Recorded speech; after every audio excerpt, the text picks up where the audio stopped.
Hello friends, स्वागत है आपका बीपीएससी कॉर्नर में। आज के इस नए वीडियो में हम इकोनॉमिक्स के कुछ इम्पॉर्टेंट फैक्ट को देखेंगे। तो शुरू करते हैं आज का वीडियो। ये वीडियो काफ़ी इम्पॉर्टेंट है क्योंकि चाहे आप कोई भी एग्ज़ाम दें, यहाँ से क्वेश्चंस आपको देखने को ज़रूर मिलेंगे। तो शुरू करते हैं आज का वीडियो। और आज का पहला पॉइंट है, ऐसी अर्थव्यवस्था जहाँ राष्ट्रीय अर्थव्यवस्था में सार्वजनिक क्षेत्र के साथ साथ निजी क्षेत्र भी विद्यमान हो कहलाती है। तो यह मिश्रित अर्थव्यवस्था कहलाती है। अगले पॉइंट में है, भारत का आर्थिक सर्वेक्षण प्रत्येक वर्ष सरकारी तौर पर प्रकाशित किया जाता है। तो यह भारत सरकार के वित्त मंत्रालय द्वारा प्रकाशित की जाती है। अगले पॉइंट में है, भारत में कृषि आयकर लगाया जा सकता है। तो यह राज्य सरकारों द्वारा लगाया जा सकता है। आगे देखेंगे हम अगले फैक्ट को, काली क्रांति संबंधित है। तो यह कच्चा तेल उत्पादन से संबंधित है। अगले पॉइंट में है, राष्ट्रीय बागवानी मिशन प्रारंभ किया गया था। तो यह मई 2005 में राष्ट्रीय बागवानी मिशन कार्यक्रम प्रारंभ किया गया था। अगला पॉइंट है, विश्व में हरित क्रांति के जनक हैं नॉर्मन ई बोरलॉग। विश्व में हरित क्रांति के जनक माने जाते हैं। अगले पॉइंट में है, मौसम आधारित फसल बीमा योजना सर्वप्रथम लागू की गई थी। तो यह कर्नाटक में लागू की गई थी।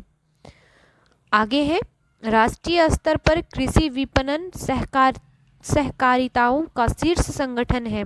तो ये नैफेड है। अगले पॉइंट में है, भारतीय सब्जी शोध संस्थान स्थित है। तो यह वाराणसी में स्थित है। अगले पॉइंट में है, स्टेट बैंक ऑफ इंडिया का राष्ट्रीयकरण किया गया था। तो यह सन 1956 ईस्वी में किया गया था।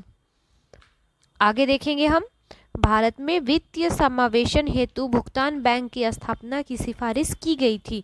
तो यह नचिकेत मोर समिति द्वारा की गई थी। भारत में वित्तीय समावेशन हेतु भुगतान।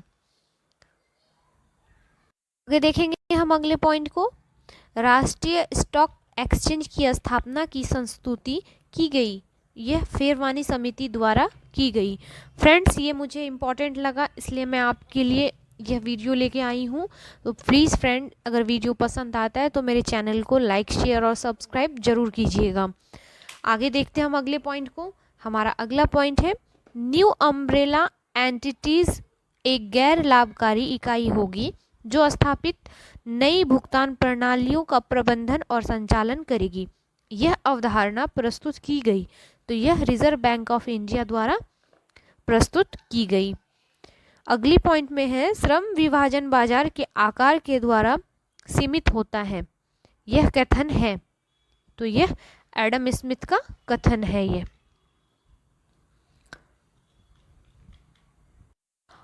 अगले पॉइंट को देखेंगे हम। हमारा अगला पॉइंट है, भारत में निर्धनता के स्तर का आकलन किया जाता है।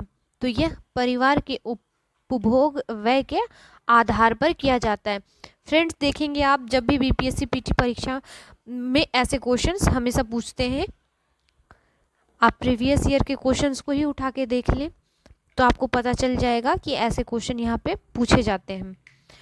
अगले पॉइंट में देखेंगे हम, द्वितीय पंचवर्षीय योजना आधारित थी। तो यह पीसी महाल नोबिस मॉडल पर आधारित थी। अगले पॉइंट में है, बैंकिंग क्षेत्र के लिए तरलता नियमों, उच्चतम पूंजी आवश्यकताओं और आकस्मिक व्यवस्थाओं को लागू करने की संज्ञा है। तो यह बेसल 3 मानक। अगले पॉइंट में है, मानव विकास के साथ साथ न्यायपूर्ण वितरण और समानता के साथ विकास करना उद्देश्य था। तो यह 9वीं पंचवर्षीय योजना का उद्देश्य था, मानव विकास के साथ साथ न्यायपूर्ण वितरण और समानता। देखते हैं हम अगले पॉइंट को। हमारा अगला पॉइंट है, भारत के पहले बजट को प्रस्तुत करने का श्रेय जाता है। तो यह जेम्स विल्सन को जाता है। किसान क्रेडिट कार्ड योजना की शुरुआत हुई थी। तो यह अगस्त 1998 में हुई थी। हरित क्रांति को नई कृषि युक्ति कहा जाता है। इस क्रांति का सर्वाधिक प्रभाव पड़ा, तो यह मुख्यतः गेहूं तथा चावल के उत्पादन पर इसका प्रभाव देखने को हमें मिलता है। अगले पॉइंट में है प्रथम औद्योगिक नीति, जिसमें मिश्रित अर्थव्यवस्था लागू करने का सुझाव दिया गया था, आधारित थी। तो यह हैरोल्ड डॉमर मॉडल पर आधारित यह प्रथम औद्योगिक नीति थी। अगले पॉइंट को देखेंगे हम। हमारा अगला पॉइंट है कम आय वाले उपभोक्ता अपनी आय का अधिक भाग भोजन पर व्यय करते हैं। यह अवधारणा संबंधित है, तो यह एंजल के नियम से संबंधित है। अगले पॉइंट में है किसी परिसंपत्ति को एक विशेष मूल्य पर बेचना और पुनः वैसी दूसरी परिसंपत्ति को उससे कम मूल्य पर खरीद लेने की प्रक्रिया है ट्रेडिंग डाउन। Trading down.